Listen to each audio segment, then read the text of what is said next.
بسم اللہ الرحمن الرحیم۔ آج فروٹ جیلی تیار کریں گی۔ اس میں نے 4 فلیور لے لیے ہیں: اورنج، مکس فروٹ، اناناس اور لیمن۔ آپ اپنی پسند کا کوئی بھی لے سکتے ہیں۔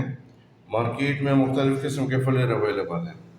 جو آپ کو پسند ہو اسی قسم کا فلیور لے کے آپ یہ خوبصورت قسم کی جیلی تیار کر سکتے ہیں۔ جب یہ اس طرح تیار ہو جائے اس کے بعد آپ نے پانی لینا ہے، یا پانی کو صحیح ابال آ جائے اس میں ایک ایک کر کے اس کو ڈالنا ہے۔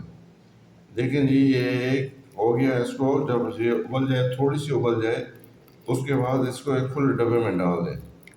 اس طرح ہی پہلے ایک کو، پھر دوسرے کو، اور پھر باری باری تیسرے اور چوتھے کو آپ نے اس طرح ان ڈبوں میں ڈال کے ایک کھلی جگہ پہ رکھ دینا ہے، تاکہ ان کو ہوا لگے اور تھوڑے سے ٹھنڈے ہو جائیں۔ جب یہ ٹھنڈے ہو جائیں گے اس کے بعد ان کی شکل بہت ہی خوبصورت نظر آئے گی۔ یہ دیکھیں جی، اگلا ایک اور فاخر فلیور ہے۔ جیسے کتنے خوبصورت، ماشاءاللہ خوبصورت کرسٹل بنیں گے۔ ان کو نکالنے کے بعد یہ دیکھیں جی، یہ فریج میں رکھنے سے پہلے یہ شکل ہے ان کی، یہ ہے جی۔ ان کو اس طرح ہی آپ نے 5-10 منٹ تک باہر رکھنا ہے۔ جب یہ ٹھنڈے ہو جائیں اس طریقے سے ان کو فریج میں رکھ کے پھر 2 گھنٹے کے بعد ان کو نکال لینا ہے اور اچھے طریقے سے کاٹ لینا ہے۔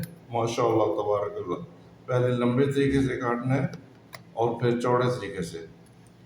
جب آپ اس طرح ان کو کاٹیں گے تو ماشاءاللہ تبارک اللہ بہت ہی خوبصورت قسم کی کرسٹل بن کے آپ کے سامنے آ جائے گی۔ یہ ایک کیوب شکل ہے، کیوب شکل میں ان کو کاٹنا ہے۔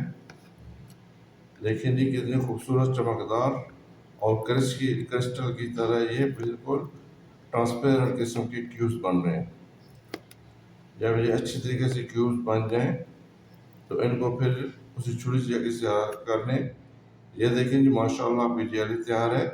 اس کو آپ کھیر کے ساتھ یا کسٹرڈ کے ساتھ کھائیں اور اللہ کا شکر۔